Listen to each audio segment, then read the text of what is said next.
같은데, 네, 한국일보 이성택 기자님, 네, 제일 멀리 계십니다. 네. 예, 대통령님 안녕하십니까. 새해 복 많이 받으십시오. 저 한국일보 이성택 기자입니다. 이번에 여러 가지 방중 성과가 있었다라는 평가가 나오고 있는데요. 그 중에서 이제 한반도 평화 안정 관련해가지고 중국이 건설적인 역할을 하는 것으로 이렇게 확인된 부분이 성과로 좀 꼽히고 있습니다. 그리고 이제 이 과정에서 한중이 평화 구축을 위한 창의적 방안을 지속적으로 모색하겠다 이런 결론이 좀 도출됐는데요. 어떤 창의적 방안을 좀 생각하고 계신지 그게 또 한 가지 궁금하고요. 또 이거 연관된 질문인데 이번에 한중 정상회담 결과에서 한반도 비핵화 관련해서는 언급이 나오지가 않았습니다. 그래서 이걸 두고서 오히려 북한을 대화의 장으로 이끌기 위한 전략이라는 평가도 있고 아니면은 중국의 한반도 비핵화 의지가 후퇴됐다 이런 상반된 평가도 있는데요. 비핵화가 공식적으로 거론되지 않은 이유 그리고 두 정상께서 한반도 비핵화 관련해 가지고 어떤 인식을 좀 모으셨는지 들어보고 싶습니다. 정상 간의 대화의 가장 중요한 부분은 구체적 사안에 대한 해법 이런 것도 있겠지만 더 중요한 것은 신뢰죠. 시 주석께서도 그런 말씀을 하시더군요. 말은 쉽게 할 수 있다. 행동은 쉽지 않다. 제가 자주 하는 얘기이기도 하죠. 말이야 누가 못합니까? 다리라도 따다 줄 수 있지만 결국은 신뢰는 그렇게 쉽게 말로 확보할 수 있는 게 아니다. 한중 관계의 가장 기본적인 과제는 신뢰 회복이라고 생각해요. 정말로 상대 국가를 또 상대 국가 국민들을 인정하고 존중하느냐. 막 혐오하고 증오하면서 무슨 대화가 되겠습니까? 거래야 있을 수 있겠지만 거래는 누구나 할 수 있죠. 그러니까 대화하고 소통하고 서로 존중하면서 쌍방이 모두 도움되는 일을 찾아가는 것은 그렇게 쉬운 일은 또 아닙니다. 국가 간 관계라고 하는 것도 차이가 있지요. 다른 점도 있고 서로 마음에 안 드는 점도 있고 또 공통의 과제도 있고 또 서로 함께 좋아하는 점도 있겠죠.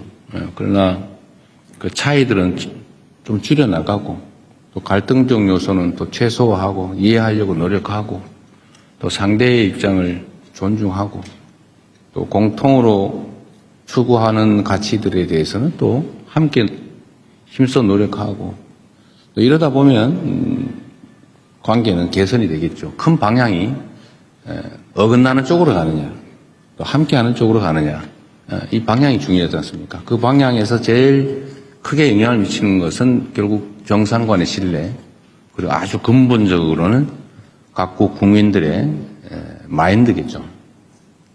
싫어하는 마인드를 갖느냐 아니면 공감하고 존중하는 마인드를 갖느냐 중요합니다. 저는 한국과 중국이 정말로 떨어질 수 없는 이웃이고 우리 입장에서 보면 중국은 세계 최대 거대한 시장이죠. 좀 무한한 가능성을 가진 땅입니다. 거기를 왜 우리가 배척합니까? 거기를 빼놓고 뭐하러 저기 멀리 가서 고생합니까? 물론 먼 곳도 버릴 것도 아니지만 가까운 곳에 저 거대한 가능성 잠재력을 방치하거나 아니면 심지어 배척할 필요는 없죠. 국가 지도자가 그런 행태를 보이면 국민들이 고생하지 않습니까? 기업들이 고생하죠. 그래서 이번 정상회담에서는 한중 간의 신뢰 회복 또 한국과 중국 국민들 간의 우호적 인식, 공감을 좀 확대하는 데 중점을 뒀다는 말씀을 드리고 그 점에서는 매우 큰 성과가 있었다고 생각합니다. 당연히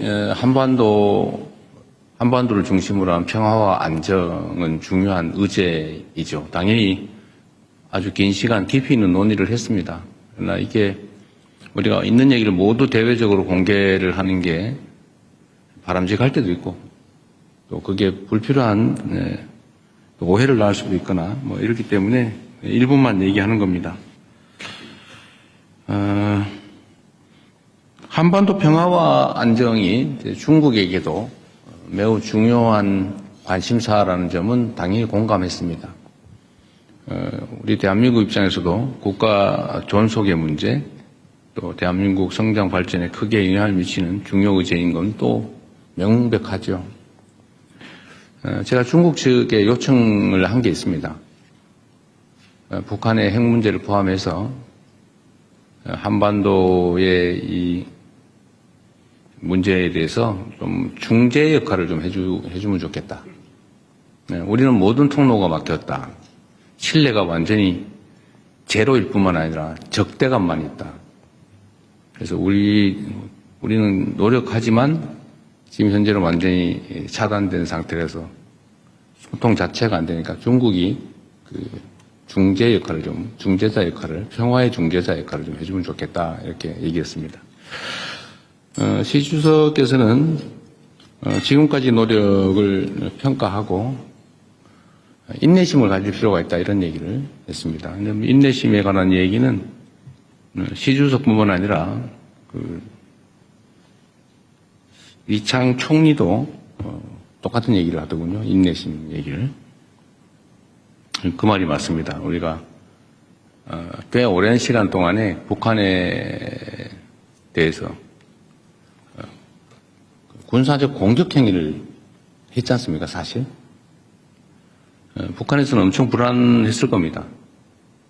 우리가 상대와 대화하려면 상대의 입장을 이해해야죠.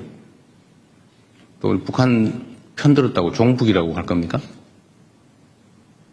그러니까 이건 냉정한 현실이죠. 엄청난 경계심과 적대심을 유발했습니다. 대화가 쉽지 않죠. 꽤 오랜 시간 그렇게 싸워온 업보라고 할까? 싸워온 적대가 있기 때문에 여기에 완화돼서 좀 대화가 시작되려면 많은 시간과 노력이 필요합니다. 그리고 주변의 역할도 필요하죠. 중국에 그 부탁을 했고, 중국은 어쨌든 그 역할에 대해서 노력해 보겠다고 합니다. 한반도 핵 문제도 당연히 심각하게 논의하죠. 제가 얘기한 건 그런 겁니다. 서로 상대방이 결코 받아들일 수 없는 이야기를 주장만 하면 아무것도 이루어지지 않는다. 그리고 현실에 입각해서 서로가 수용할 수 있는 합리적인 안을 도출해야 한다. 주변 국가든 북측이든 우리 한국이든 다 수용할 수 있는 방안을 찾아내야 된다. 그래서 하나의 공감할 수 있는 사안은 있죠. 예를 들면 북측 입장에서는 체제 안전, 그리고 여기에 미국의 역할이 중요하다. 이거 중국 최고 지도자 모두가 똑같이 얘기하는 겁니다. 뭐 우리도 알고 있죠. 북미 관계가 중요하고 또 북측 입장에서는 여기서는 체제 안전의 문제가 제일 중요하다. 뭐 모두 알고 있는 사실입니다. 여기서 제가 좀 추가로 얘기한 거는 이런 거죠. 지금 이 상황이 계속 방치되는 것 자체가 동북아 또는 전 세계의 손해다. 어떤 손해냐? 끊임없이 핵무기는 추가 생산되고 있다. 끊임없이 대륙간 탄도 미사일 기술은 개선되고 있다. 체제 유지에, 체제 보호에 필요한 만큼의 생산이 이루어진 다음에 추가 생산되는 핵무기는 아마 국경 밖으로 유출될 가능성이 높아진다. 그게 전 세계의 평화와 안정에는 위해인 게 분명하죠. 그게 누구에게 도움이 되느냐? 아무에게 도움이 안 되죠. 또 한반도는 장기적으로는 비핵화해야 되지만 북한 정권 입장에서 지금 핵을 없애는 걸 동의할 수 있겠냐? 뭐 그렇게 하면 좋지요. 근데 되겠냐? 수용할 수 있을까? 제가 보기에는 불가능하다고 생각됩니다. 그러면 그걸 방치할 거냐?